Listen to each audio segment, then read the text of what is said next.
ខ្ញុំបាទសូមធ្វើការអនុញ្ញាតគោរពនិងជម្រាបសួរពុកម៉ែបងប្អូននិងទស្សនិកជនជាទីគោរពថ្ងៃនេះជួបជាមួយនឹងខ្ញុំបាទ MC Play ខ្ញុំបាទសូមលើកយកនៅជោគជាតារាសីប្រចាំថ្ងៃច័ន្ទថាតើនៅក្នុងថ្ងៃច័ន្ទនេះដួងរាសីរបស់ពុកម៉ែបងប្អូនប្រែប្រួលផ្លាស់ប្ដូរទៅជាយ៉ាងដូចម្ដេចនោះដើម្បីកុំឲ្យខាតពេលវេលាយូរនោះសូមអញ្ជើញរីករាយសន្តាប់ជាមួយនឹងខ្ញុំបាទដូចតទៅសម្រាប់អស់លោកអ្នកដែលកើតឆ្នាំជូតកណ្ដុរឧបរាជចិញ្ចឹមនាំលៀបនាំសុភមង្គលប្រាថ្នាអ្វីបានសម្រេចហើយអនាគតក្លាយជាអ្នកមានទ្រព្យសម្បត្តិស្ដុកស្ដម្ភម៉ោងនៃលៀបសំណាងគឺម៉ោង4ព្រឹកដល់ម៉ោង7យប់ពណ៌នាំលៀបសំណាងគឺពណ៌សនិងពណ៌លឿងលេខនាំលៀបសំណាងគឺលេខ48និង59សូមខមមិនលេខ168យកលៀបសម្បត្តិទេវតាទ្រព្យមានបារមីស័ក្តិសិទ្ធិណាស់សេចេញភ្លាមទំនាយទេឆាត់បំផុតនិងមានសំណាងល្អនិងប្រទានសម្បត្តិមហាសិទ្ធិមានលៀបមានជ័យមានលុយចូលហោហៀសម្រាប់ឆ្នាំជូតនៅថ្ងៃនេះផ្ដល់ផលល្អសម្រាប់ការសម្រេចចិត្តការងារឬបណ្ដាក់ទុនរកស៊ីក្នុងរឿងអ្វីមួយពីព្រោះថាផលជាផ្លែផ្កាឆ្លើយតបមកវិញគ្រាន់ជាទីកប់ចិត្តជានិច្ចបើជាអ្នកប្រកបមុខរបររកស៊ីជួញដូរការលក់ចេញទិញចូលគ្រាន់រស់រវើកគួសមហើយបើចង់ចរចារឿងទំនិញអ្វីមួយផងតែងតែអាចសម្រេចជាប់ចង់ជាប់ដើមដោយក៏បំណងរីឯបញ្ហាគូគ្រងប្តីប្រពន្ធឬគូស្នេហ៍កំឡោះក្រមុំមានការរីកលូតលាស់ទៅមុខហើយបើមានការចង់ផ្សំផ្គុំគ្រួសារផងជាឱកាសល្អប្រពៃបំផុតសម្រាប់អស់លោកអ្នកដែលកើតឆ្នាំឆ្លូវកូននាំលៀបនាំជ័យនាំសុភមង្គលប្រាថ្នាអ្វីបានសម្រេចហើយអនាគតក្លាយជាអ្នកមានទ្រព្យសម្បត្តិស្ដុកស្ដម្ភម៉ោងនាំលៀបសំណាងគឺម៉ោង5ព្រឹកដល់ម៉ោង6ល្ងាចពណ៌នាំលៀបសំណាងគឺពណ៌សនិងពណ៌ក្រហមលេខនាំលៀបសំណាងគឺលេខ11និងលេខ61សូមខមមិនលេខ168យកលៀបសម្បត្តិទេវតាទ្រព្យមានបារមីស័ក្តិសិទ្ធិណាស់សេចេញភ្លាមទំនាយទេឆាត់បំផុតនិងមានសំណាងល្អនិងប្រទានសម្បត្តិមហាសិទ្ធិមានលៀបមានជ័យមានលុយចូលហោហៀចំពោះឆ្នាំឆ្លូវនៅថ្ងៃនេះលោកអ្នកធ្វើអ្វីក៏ដោយតែងតែភ្លឺថ្លានិងជួបតែសេចក្តីសោមនស្សច្រើនលោកអ្នកអាចសម្រុកការងារបានហើយពីព្រោះថាផលជាផ្លែផ្កាតែងហោចមកវិញគួរជាទីកក់ក្ដៅចំណែកបើជាអ្នកប្រកបមុខរបររកស៊ីជួញដូរអាចតេទៀងអតិថិជនចាស់ឬក៏អតិថិជនថ្មីឲ្យចូលមកបានគួរជាទីកប់ចិត្តជាពិសេសបើចង់ផ្លាស់ប្ដូរមុខរបរថ្មីតែងតែអាចសមដោយប្រកបជានិច្ចសម្រាប់ការធ្វើដំណើរទីជិតឆ្ងាយជួបភាពសុខដុមទាំងពេលទៅនិងពេលត្រឡប់មកវិញរីឯសេចក្តីស្នេហាកំឡោះក្រមុំមានភាពផ្អែមល្ហែមនិងមានការចម្រើនលូតលាស់ទៅមុខជានិច្ច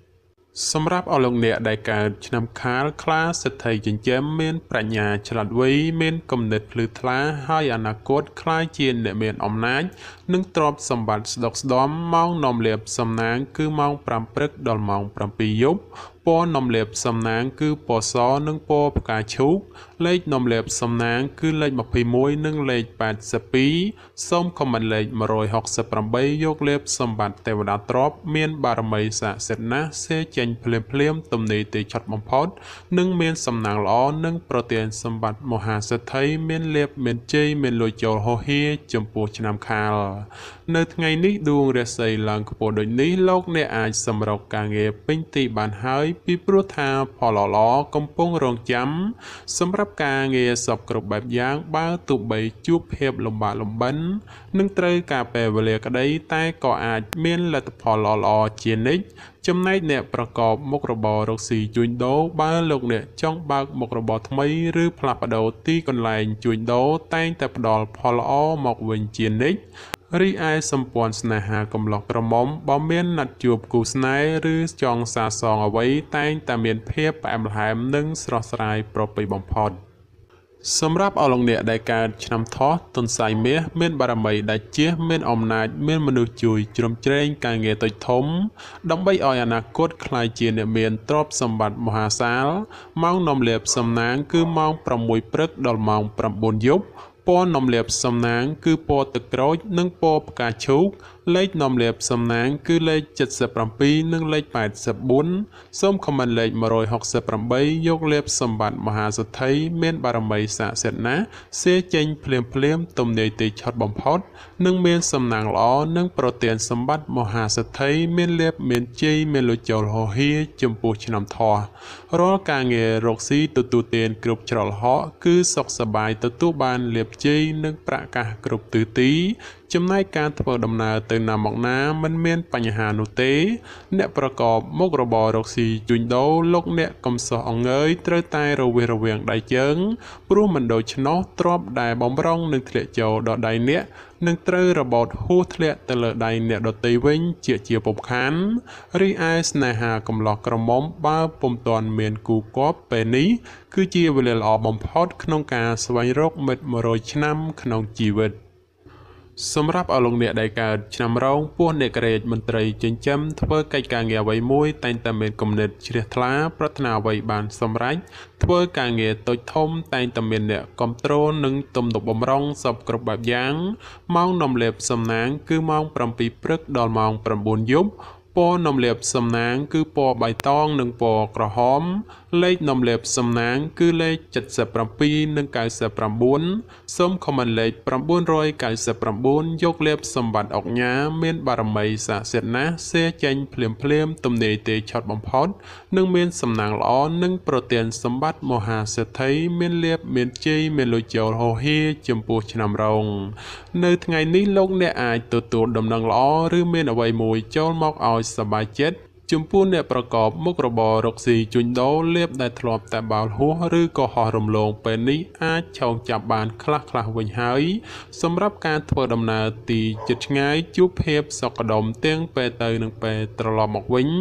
រីឯសេចក្តីស្នេហាកំឡោះក្រមុំឬមេម៉ាយពោះម៉ាយក្តីបើលោកអ្នកចង់ផ្សំគុំគ្រួសារឬរៀបអាពាហ៍ពិពាហ៍តែងតែសម្រេចជោគជ័យដោយក៏បំណងសម្រាប់អស់លោកអ្នកដែលកើតឆ្នាំម្សាញ់ពោះទេវតាចិញ្ចឹមមានលាភមានជ័យមានមនុស្សជាច្រើននាំគ្នាស្រឡាញ់រាប់អានសាទរម៉ោងនាំលាភសំណាងគឺម៉ោង7ព្រឹកដល់ម៉ោង7យប់ពណ៌នាំលាភសំណាងគឺពណ៌បៃតងនិងពណ៌ក្រហមលេខនាំលាភសំណាងគឺលេខ69និងលេខ99សូមខមមិនលេខ168យកលាភសម្បត្តិអភិជនលុយរយលានមានបារមីស័ក្តិសិទ្ធិណាស់សេចេញភ្លាមទំនាយទីឆុតបំផុតនិងមានលាភមានសំណាងល្អនិងប្រទានសម្បត្តិមហាសេដ្ឋីមានលាភមានជ័យមានលុយចូលហោហៀសម្រាប់ឆ្នាំម្សាញ់រាល់ការងាររកស៊ីទទួលទានថ្ងៃនេះទទួលបានលាភផលយ៉ាងក្រាស់ក្រៃលែងសម្រាប់ការរកស៊ីជួញដូរវិញមានការលក់ចេញទិញចូលក្រនកបប្រសើរហើយជាពិសេសនោះបើមានការបើកមុខរបរថ្មីផងគឺពិតជាល្អប្រពៃបំផុតសម្រាប់ការធ្វើដំណើរទីជិតឆ្ងាយគឺជួបតែសេចក្តីសុខខ្សែមខ្សាន្តដោយសងមួយដងរីឯបញ្ហាគូស្នេហ៍កំឡោះក្រមុំមានការរីកលូតលាស់ទៅមុខនិងមានការចង់ផ្សំផ្គុំគ្រួសារផងជាឱកាសល្អប្រពៃបំផុតសម្រាប់អស់លោកអ្នកដែលកើតឆ្នាំមមីសេះមេតបនាំលាភនាំជ័យនាំសុភមង្គលប្រាថ្នាអ្វីបានសម្រេចហើយអនាគតក្លាយជាអ្នកមានទ្រព្យសម្បត្តិស្ដុកស្ដម្ភម៉ោងនាំលាភសំណាងគឺម៉ោង4ព្រឹកដល់ម៉ោង7យប់ពណ៌នាំលាភសំណាងគឺពណ៌បៃតងនិងពណ៌ក្រហមលេខនាំលាភសំណាងគឺលេខ69និងលេខ99សូមខមមិនលេខ999យកលាភសម្បត្តិទេវតាទ្រព្យមានបារមីស័ក្តិសិទ្ធិណាស់សេចេញភ្លាមទំនាយទេឆុតបំផុតនិងមានសំណាងល្អនិងប្រទានសម្បត្តិមហាសេដ្ឋីមានលាភមានជ័យមានលុយចូលហោហៀចំពោះឆ្នាំមមីនៅថ្ងៃនេះបើទោះបីធ្វើអ្វីក៏ដោយតែងតែមានការជឿនលឿនទៅមុខម្លោះហើយរាល់កិច្ចការងារបើសម្រុកធ្វើតែងតែជោគជ័យត្រឡប់មកវិញ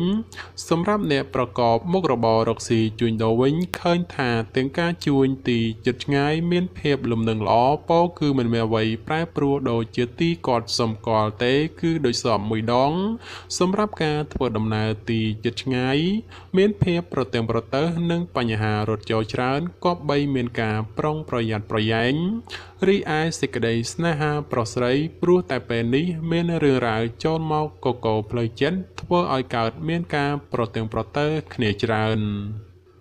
សម្រាប់អលងអ្នកដែលកើតឆ្នាំមមេពពែមាសមានបារមីដែលជាឈ្នះអមេសត្រូវប្រាថ្នាអ្វីបានសម្រេច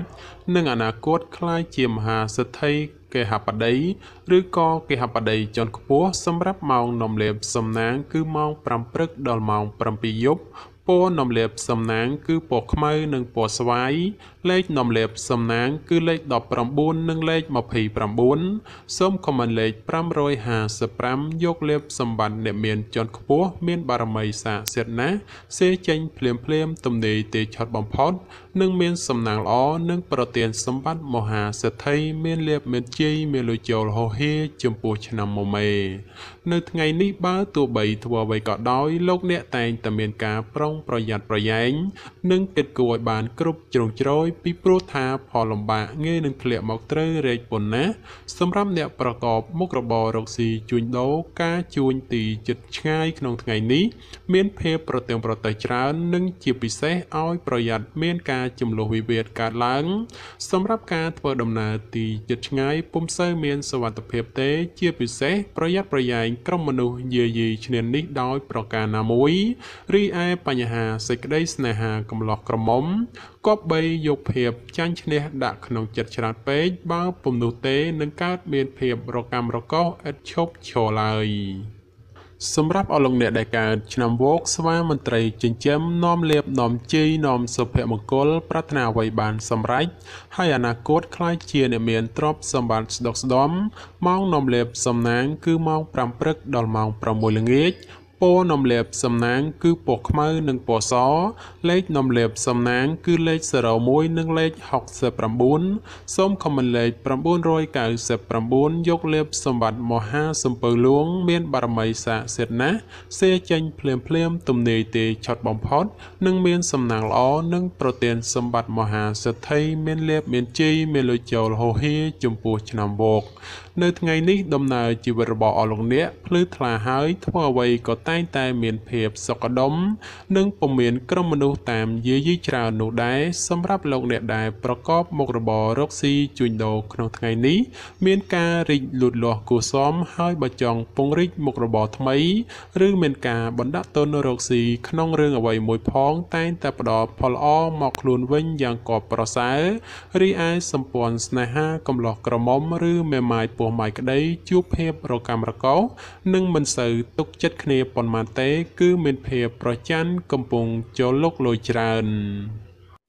សម្រាប់អស់លោកអ្នកដែលកើតឆ្នាំរកាមន់មាសមន់ប្រាក់នាំលៀបនាំសំណាងអបរាជចិញ្ចឹមមានលៀបសំណាងឈ្នះអស់មេសត្រូវប្រាថ្នាអ្វីបានសម្រេចហើយអនាគតខ្លាយជាអ្នកមានទ្រព្យសម្បត្តិស្ដុកស្ដំសម្រាប់ម៉ោងនាំលៀបសំណាងគឺម៉ោង8ព្រឹកដល់ម៉ោង7យប់ពណ៌នំលេបសំណាងគឺពណ៌លឿងនិងពណ៌ផ្កាឈូកលេខនំលេបសំណាងគឺលេខ01និងលេខ69សូមខមមិនលេខ999យកលេបសម្បត្តិអ្នកមានជាន់ខ្ពស់មានបារមីសាសិទ្ធណាស់សេចេញភ្លាមទំនេរទេឆត់បំផុតនិងមានសំណាងល្អនិងប្រទានសម្បត្តិមហាសិទ្ធិមានលេបមានជ័យមានលុយចូលហោហៀចំពោះឆ្នាំរកានៅថ្ងៃនេះបើទោះបីធ្វើអ្វីតែងតែមានការជឿនលឿនគួរសមហើយរាល់កិច្ចការងារបើសម្រុកធ្វើតែងតែបានជោគជ័យត្រឡប់មកវិញសម្រាប់អ្នកប្រកបមុខរបររកស៊ីជួញដូរវិញឃើញថាការជួញដូរទីជិតឆ្ងាយមានភាពលំនឹងល្អពោលគឺមិនមានអ្វីប្រែប្រួលគឺជាទីកត់សម្គាល់នោះទេសម្រាប់ការធ្វើដំណើរទីជិតឆ្ងាយមានភាពប្រទើងប្រទើសនិងបញ្ហារត់ចោលច្រើនក៏បីមានការប្រុងប្រយ័ត្នប្រយែងរីឯសេចក្តីស្នេហាប្រុសស្រីព្រោះតែពេលនេះមានរឿងរ៉ាវចូលមកកកផ្លូវចិត្តធ្វើឲ្យកើតមានការប្រទើងប្រទើសគ្នាច្រើន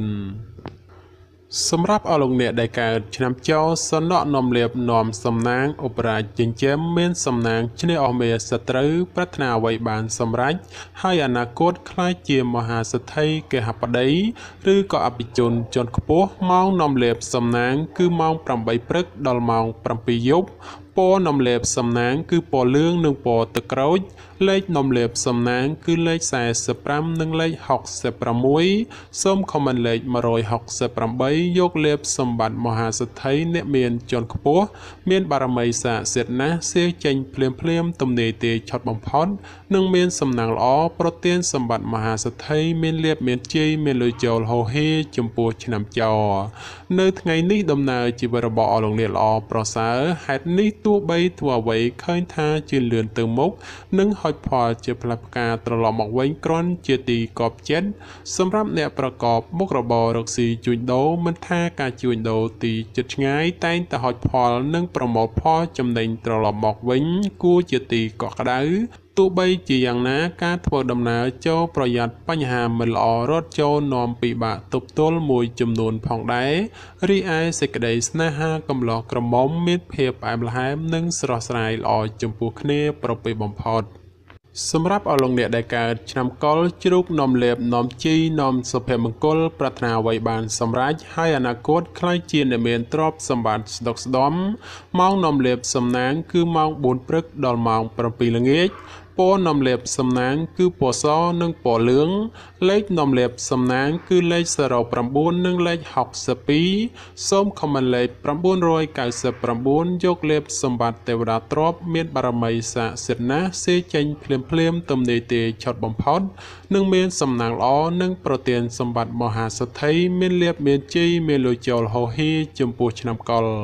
ក្នុងថ្ងៃនេះទោះលោកអ្នកប្រកបកិច្ចការងារអ្វីក៏ដោយក៏អាចចាប់ផ្ដើមពេញដៃពេញជើងបានហើយចំពោះបញ្ហាការងារប្រកាសនិងសុខភាពមិនចោទជាបញ្ហានោះទេនិងបើមានការឈ្មោះតែងតែជួបសេចក្តីសម្រេចដោយគោលបំណង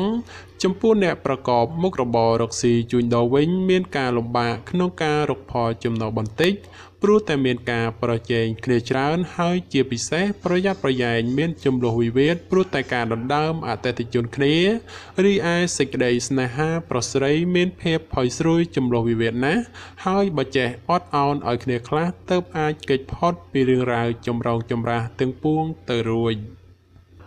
បាទចំពោះជោគជាតារាសីប្រចាំឆ្នាំទាំង12ខ្ញុំបាទក៏សូមបញ្ចប់ត្រឹមតែប៉ុណ្ណេះជាចុងក្រោយខ្ញុំបាទក៏សូមអរគុណដល់ពុកម៉ែបងប្អូនដែលតែងតែចំណាយពេលវេលាដ៏មានតម្លៃមករីករាយសន្តាប់នៅហោរាសាស្ត្រពី Channel របស់ខ្ញុំបាទ